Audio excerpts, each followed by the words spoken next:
Alright, what's going on, guys? It is time for our weekly recap. I know that it's Tuesday, but I don't give a fuck. We're uploading it on a Tuesday. So, I would like to start with this very interesting article, I guess you could say, from BuzzFeed. It's been a while since we've mentioned the name BuzzFeed, but they're back at it again. Over the weekend, they put out this tweet right here. 11 men's luge bulges that all deserve gold medals. So, if you couldn't tell from that and the pictures provided there, it's basically an article where they zoom into pictures of men's bulges at the Olympics to find out whose cock deserves a gold medal. Now, I'm all for some Olympic cock watching, okay? That happens to be one of my favorite pastimes. I'm down to look at some dick. No homo, of course. But the problem here is that BuzzFeed is one of the biggest, if not the actual biggest, feminist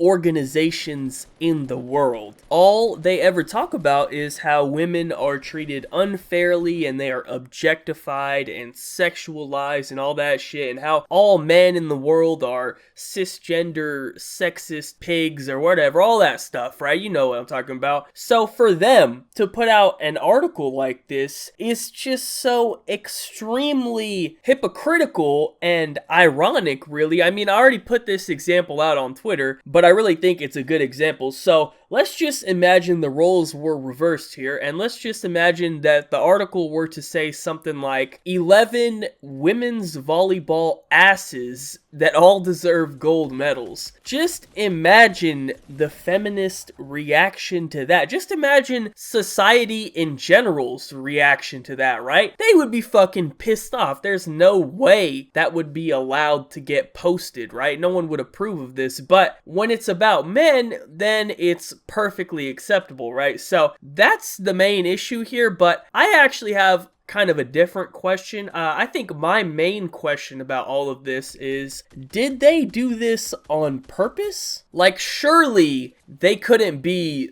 this stupid. I know they're pretty stupid. They come up with some really dumb stuff, but surely they couldn't be this fucking stupid, man. I don't know, though, because if you take a look at some of the stuff they've put out over the years, I kind of feel like, yeah, maybe they did accidentally put this out without realizing how stupid it makes them look. I'm kind of starting to lean towards, no, they didn't realize what they were doing. That they actually put this out seriously. So, anyways, that's kind of all I have to say about that. I don't want to drag on with it, but at least we all have a new hobby now. Next time you're watching the Olympics, or why stop at the Olympics? Really, any sport out there, or why stop at sports? Maybe next time, you go to school, you just participate in the new sport of dickwatching, alright? So anytime you see any males out there in the world, you go ahead and give them a little dick watch, just give it a little peep and figure out whose dick deserves a gold medal, because apparently that's fucking normal, alright? That's not weird at all, guys, alright? BuzzFeed said it was okay, alright? So I wish you all luck on your dick watching adventures. So anyways, moving on, I have two similar stories, I guess you could say. They're both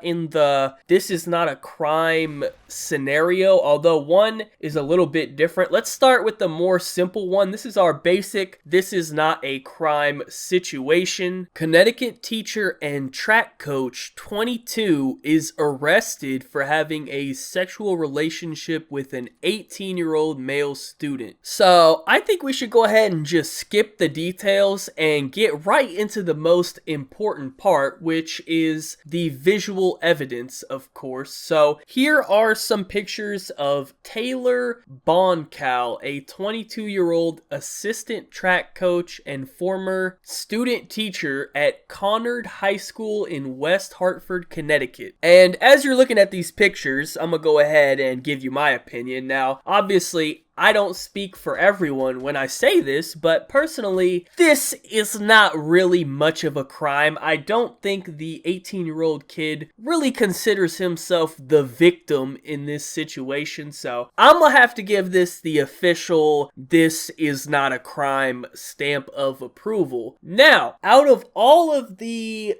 This Is Not a Crime videos that I've done on this channel. There's like 10 of them, I think. This situation right here is the most, well, no, not the most, how should I say this, is the least illegal and the least weird, if that makes any sense. What I mean by that is, we're talking about an 18-year-old and a 22-year-old. So first of all, they're both adults. If this wasn't a teacher and student situation, nobody would even be saying anything here, right? It's only a 4-year age difference. They're both adults. Like, this is not a story, right? But since it's a teacher-student thing, that changes everything, right? But in reality, it's not a big deal, because most of the time in these scenarios, it's always like a 26-year-old teacher or like a 28-year-old teacher and 15-year-old male student, something along those lines. Which, I'm not saying, once again, that the male student feels like a victim, because I even at 15, I don't think that kid's like, oh my god, I'm traumatized, I can't believe she assaulted me, you know what I'm saying? I guarantee you, he's fine. But still, 15 and 28 is illegal, and a 13-year difference is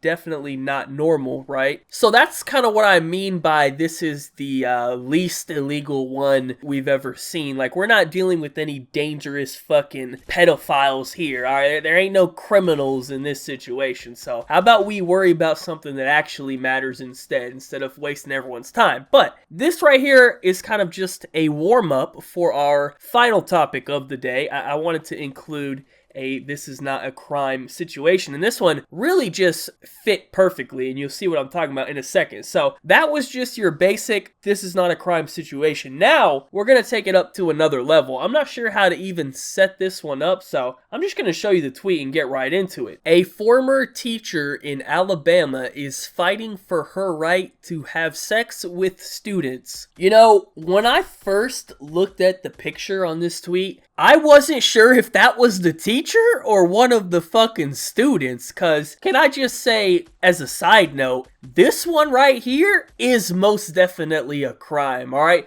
That's a motherfucking criminal right there. Charlie Jones Parker, 31, was convicted of having intercourse with 2 male 16-year-old students. She got the 2 meat special over here. While she was a teacher at Pickens Academy. Come on, man. She teaching at Dickens Academy out here, getting the double meat fucking I can't make this shit up. Now, she wants her case overturned, claiming that a law prohibiting sex with students is unconstitutional. Yeah, good luck with that one, according to Tuscaloosa News. Alright, man. See, this right here, this is what I'm talking about. 31-year-old teacher, 16-year-old students. Teacher looks like a fucking male trying to become transgender. Even her goddamn name is Charlie. Like, are we sure that this is not a fucking dude? Like, can we get a dick check or something? I'm just saying, man. I just want to make sure. But this situation right here is the complete opposite of the situation that we just looked at. That's why it's so perfect to have them right here back to back so we can compare them, because they are complete opposites, right? So it's actually kind of funny out of both of these two situations, right, that this is the one fighting for her right to bang the students, right? Like, listen, right off the bat, there's pretty much a 0% chance that they would ever allow this. This is not something that the legal system or the court would ever approve, and there's like a million reasons why, and they mainly make sense. When I make these videos, I'm kind of just joking for the most part, but I don't think that we could have had a worse representative for the movement than this, right? This right here, this fucking face cannot be the face of the I wanna fuck my 16-year-old students movement, bro. You starting out at like -47, alright? You're not even starting at 0. You already starting way behind when you got this face backing up your movement. I mean, the tweet don't even look right? You know what I mean? Like, when I look at that tweet, I read the text, I see the picture of this fucking behemoth, and I'm like, what the fuck, bro? Like, no, gross. Get this weirdo away from these poor students. Like, what the fuck is going on here, right? But let's just say the tweet was put out with a different pic on there. Let's just say this was the tweet right here, right? This is what it says. Well, now it's a whole different tweet, right? Like, now I see this tweet, I'm like, well, shit, how the fuck do I sign up for her class? You know what I'm saying? I'm about to go register at this school. You know what I mean? Like, it's a complete 180, complete different situation going on right now. So it's all about who's representing your movement. And honestly, this might be the worst candidate out there to represent, man. Like, not that it would matter, as I said, regardless of who it was. There's no way this would ever be allowed to happen, but at least you could get some better representation, man. That's all I'm saying, right? That's all. I mean, I don't think that's too much to ask for. So anyways, that's pretty much it for the video. Thank you guys so much for watching. Be sure to leave a like rating if you enjoyed. Subscribe if you are not already. Follow me on Twitter. Links in the description down below. Other than that, have a good day and peace out. You got a secret, like you victorious. I'm back on a Tuesday and fucking feels glorious. I'm on the backbeat, sipping in the backseat, listening to NSYNC. No, not Backstreet. Yes, I can get it on my mind, my own mind, while I'm waving out the window like bye, bye, bye.